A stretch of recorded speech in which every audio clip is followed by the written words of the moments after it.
बहू ने तो आलू के पराठे बहुत अच्छे बनाए हैं।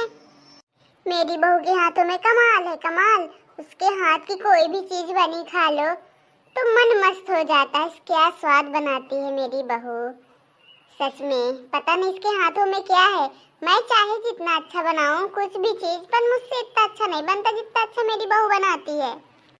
बहू के हाथों में लगता है जादू है। पता नहीं किस तरह बनाती है। वही चीज वो बनाए वही चीज मैं बनाऊं, पर पता नहीं वो कैसे बनाती, कितना स्वादिष्ट बना देती है। मुझे तो कुछ समझ नहीं आया करता। ये चटनी, ये पकोड़े, ये क्या जो कहो सो इतना गजब बनाती है। सच में मेरी बहू तो कमाल की है। मम्मी जी, मैं ये कह रही थी कि अब खाने पे क्या बना लूं? अरे बेटा, अभी तो तूने पराठे बनाए हैं। अभी तो हम लोग लिए बैठे हैं, खाए भी नहीं है। अब तू बनाने के लिए पूछ रही है। ये पराठों को कौन खाएगा फिर? अरे मम्मी जी, आप तो जानती हैं दीदी जी को तो हर घंटे व्यंजन चाहिए, दूसरा दूसरा खाना खाती हैं। अब आप ही बताइए वो भला इन पराठों को क्यों खाएंगी? वैसे भी उनको पराठे पसंद नहीं है मम्मी जी। अरे बेटा, अब तू खाना वाना नहीं बनाएगी? जब देखो पूरा दिन खाना ही बनाती रहती है। जब से तेरी ननद आई है तुझे तो सुकून से बैठने की फुर्सत ही नहीं है। चुप रह, अब तुझे खाना वाना नहीं बनाना है। ये खाए या ना खाए जाए भाड़ में। जितना सोचो कि बना दो खिला दो उतना सर पे चढ़ रही है। खाना है उसे खाने दो, नहीं खाना तो रहने दो। तुम परेशान मत हो बहू, मैं देख लूंगी उसको। अरे मम्मी कोई बात नहीं है, मैं बना देती हूँ ना। जब दीदी जी को ये नहीं खाना है तो मैं बना देती हूँ, मुझे कोई दिक्कत नहीं है मम्मी जी। नहीं बेटा, तू खाना वाना नहीं बनाएगी, इतना सोच लेना।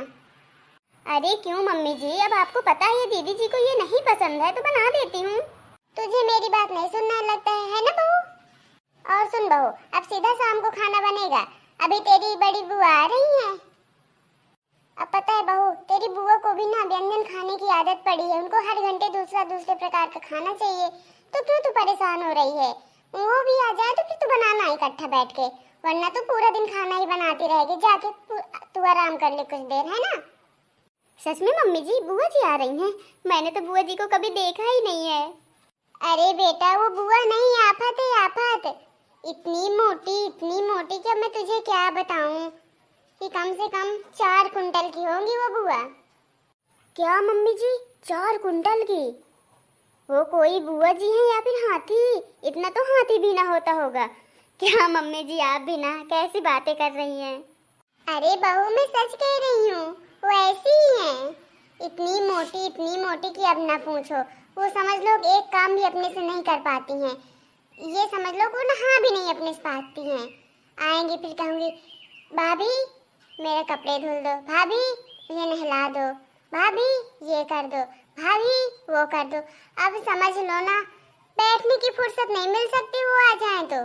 इतना पका के रखती हैं कि अब ना पूछो। आफत है आफत। अरे मम्मी जी, अब आ ही रही हैं तो मैं भी देख लूँगी, क्योंकि मैंने उन्हें देखा नहीं है ना कि कैसी हैं। और हाँ बहू, कल बुआ जी फोन की थी ना शाम को, तो बता रही थी कि भाभी मैं कल आने वाली। मैंने कहा आइए, आना है तो।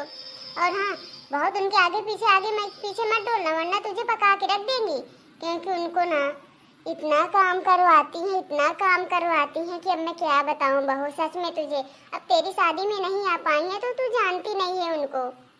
ठीक है मम्मी जी, कम से कम बुआ जी को मैं भी तो देख लूँगी कैसी हैं। भाभी आपने क्या खाना बनाया? मुझे बहुत देर भूख लगी है। अरे दीदी जी, आलू के पराठे मैंने बनाए हैं, निकाल दूं आपको भी? क्या भाभी, आपने आलू के पराठे बनाए हैं? हाँ दीदी, मैंने आज आलू के पराठे बनाए हैं। आजा बेटा, तू भी खा ले, ये मेरे थाली में रखे हैं। बहुत अच्छे पराठे हैं, सच में। खाएगी ना तो उंगलियां चाटेगी तू। नहीं मम्मी जी, मुझे पराठे वराठे नहीं खाने हैं। और भाभी को तो पता है ना मैं पराठे नहीं खाती हूँ, तो पराठे क्यों बनाई हैं? अब चलिए, मुझे दाल मखनी खाना है, वो बना दे जल्दी से। मुझे बहुत तेज भूख लगी है, बताई दे रही हूँ। अरे बेटा, खा तो ले, एक बार चख के तो देख कैसे हैं। फिर तू ऐसे बोलना कि मुझे नहीं खाना। तेरे भाभी के हाथों में जादू है, जादू। खा के तो देख। मैं बोल दी ना मम्मी, मुझे पराठे नहीं खाने तो नहीं खाने। और मुझे दाल मखनी भाभी बोल दो बना दे जल्दी से। ठीक है दीदी जी, मैं अभी जा रही हूँ, आपके लिए बना देती हूँ दाल मखनी। अब मुझे याद नहीं था ना कि आपके आलू पराठे नहीं खाती हैं। कोई बात नहीं दीदी, मैं अभी जा रही हूँ, बना देती हूँ। नहीं बहू, तू नहीं बनाएगी, समझी? मैंने तुझे बोल दिया ना, आज जिसको खाना है खाए, जिसको ना खाना है ना खाए। जो खाएगा आज आलू के पराठे ही खाएगा। वो बेचारी पूरा दिन काम करती रहती है, जब देखो तब सब ताने सुनाते रहते खाऊंगी वो खाऊंगी। अरे कुछ अपने से भी कर लिया करो, जाके बना लो जिसको जो खाना है। मम्मी ये आप क्या कह रही हो? मैं तुम्हारी बेटी हूँ या भाभी तुम्हारी बेटी है? जब देखो तुम भाभी का साइड ही लेती रहती हो, कभी मेरी तरफ बोलती ही नहीं हो।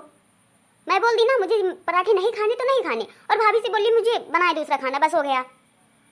देख बेटा, मैंने भी बोल दिया, जिस तरह तू मेरी बेटी उस तरह वो भी मेरी बेटी, समझी? मैं किसी का साइड नहीं ले रही हूँ, लेकिन तू ना जितना सोचो कि रहने दो उतना तू सर पे चढ़ रही है। अरे भाभी है वो, थोड़ा इज्जत से बात कर लिया कर, कोई नौकरानी थोड़ी ना है। जब देखो तब ये खाऊंगी वो खाऊंगी। अरे इसको प्यार से बोल देती भाभी मुझे ये नहीं खाना है, चलिए कोई बात नहीं एक बार खा लेती, अटक नहीं जाएगा तेरे, जहर थोड़ी ना है। जब देखो तब ताने देती रहती है। बस मम्मी बहुत हुआ आपका सुनते सुनते। कोई बात नहीं मम्मी जी, मैं अभी जाती हूँ बना देती हूँ, अब दीदी को परेशान मत करिए, अब झगड़िए नहीं, मैं जा रही हूँ। तू जा बहू, चुपचाप आराम करना, कुछ बनाना नहीं सोच लेना, अगर तू बनाई ना तो सोच लेना तेरा क्या हाल करूंगी, समझी? चला इधर बैठ तू। देख बेटा, मैं तुझे अच्छे के लिए समझा रही हूँ, इस तरह भाभी से ना बात किया कर, समझी? जब देखो तो उसे ताने ही देती रहती है, आखिर वो तेरी भाभी, तू भी किसी की भाभी होगी ना। अगर तेरी ननद तेरे साथ ऐसा करे तुझे अच्छा लगेगा? बोल, अच्छा लगेगा तुझे? देखिए मम्मी, आप ना जब देखो भाभी की साइड लेती रहती हो, मुझे नहीं पसंद है तो मैं नहीं खा रही हूँ, उसमें कौन सी दिक्कत है आपको? तेरी शादी हो गई है, कुछ तो वो रहम कर। तूने 2 छुट्टियां जो बांधे है ना बुढ़ बैल की तरह, शर्म नहीं आती तुझे? कहीं बिट्टू के सामने ना निकल जाना, नहीं वो ना तुझे पहचान ही नहीं कि ये मेरी माँ है। मम्मी कम से कम अब तो मेरा ख्याल रखा करो, तुम्हारी बेटी हूँ, कोई पराई नहीं हूँ। शादी के पहले भी आप मेरे साथ ऐसा करती थी और अब तो थोड़ा बदलाव लाओ, मैं ससुराल से आती हूँ। देख बेटा, तू चाहे ससुराल से या कहीं से, अगर तू गलत करेगी तुझे समझाऊंगी, तुझे मारूंगी भी डांटूंगी भी, लेकिन नहीं, तुझे तो एक पैसे की अकल ही नहीं है।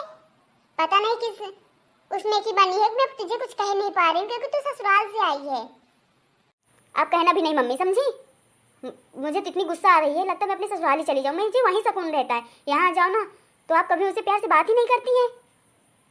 अच्छा महारानी, मैं तुझसे प्यार से बात नहीं करती कि तू नहीं करती है? तू तो हमेशा झगड़ने के मूड में रहती है, कभी तो थोड़ा इज्जत से रहा कर, शर्म कर शर्म। तेरी शादी हो गई है, बच्ची भी है एक, कोई कहेगा जो लौंडिया बन के घूम रही है? अभी सच सच बोल दो ना तो बहुत बुरा लगेगा तुझे। बेटी इसलिए समझा रही हूँ, कोई और होती ना लात मार के खेल देती इधर से। हाँ मम्मी, बस इतना ही बचा है, मुझे लात मार के खेल दो, अब तो आपके पास बहू है, बेटी कहाँ नजर आएगी? आपको तो बेटी हमेशा ही बुरी लगती है। तुझे मेरी बात नहीं सुननी मत सुन, मैं जा रही हूँ, मेरा सर मत पका, मैं तो तुझसे उब गई हूँ। तू जब तक नहीं रहती है ना तब तक सुकून रहता है, खाई पी रोटी हराम करके रख देती है सबकी, पता नहीं कहाँ की नालायक है। मुझे तो खुद पर शर्म आ रही है कि मैंने तेरी ऐसे परवरिश दी है। अब मैं क्या ही बताऊँ, कुछ समझ नहीं आ रहा मुझे, लगता है मैं ही कहीं चली जाती हूँ। जब तू यहाँ ऐसे कर रही है तो ससुराल में भी ऐसे ही करती होगी। क्या कहते होंगे ससुराल वाले कि ऐसी परवरिश दी है इसके माँ बाप ने? वाह बहू, सच में मैं क्या बताऊँ बेटा, तुझसे तो लाख गुना मेरी बहू ही अच्छी है, लाख गुना क्या उससे भी ऊपर, जितना कहूँ उतना ही कम है बहू के लिए। हाँ मम्मी मुझे पता है, आपको ना बहू के आगे कुछ नहीं दिखता है, और ये देख लेना एक दिन तुम्हारी बहू ना तुम्हें ही लात मार के खेल देगी, इतना याद रखना। जो आज बेटी को ऐसे कर रही हो, फिर बेटी ही याद आएगी आपको। चल बेटा तू तो बात ही मत कर, अगर तेरी जैसी बहू होती ना तो सच में लात मार के खेल देती, लेकिन वो बहू नहीं, बेटी से ऊपर है, समझी? देवी मिली है मुझे, देवी लक्ष्मी है वो, तेरी जैसी कुलच्छनी नहीं, नालायक। तुझे जो करना है कर, मैं जा रही हूँ, मेरा सर मत पका, बहुत हो गया, खाना पीना जाए भाड़ में। अब मैं कभी नहीं आऊंगी मायके, जब मेरी माँ ही मेरी कदर नहीं करती तो भला और कौन करेगा? भाभी तो वो तो पराई ही है, जब मेरी माँ नहीं कर सकती तो कौन करेगा मेरा? अब मैं नहीं आऊंगी। मैं ही हमेशा पागल रहती हूँ कि मायके हो आती हूँ, माँ से मिलाती हूँ, पर नहीं, किसी को मेरी कोई कदर ही नहीं है। अब मैं नहीं आऊंगी।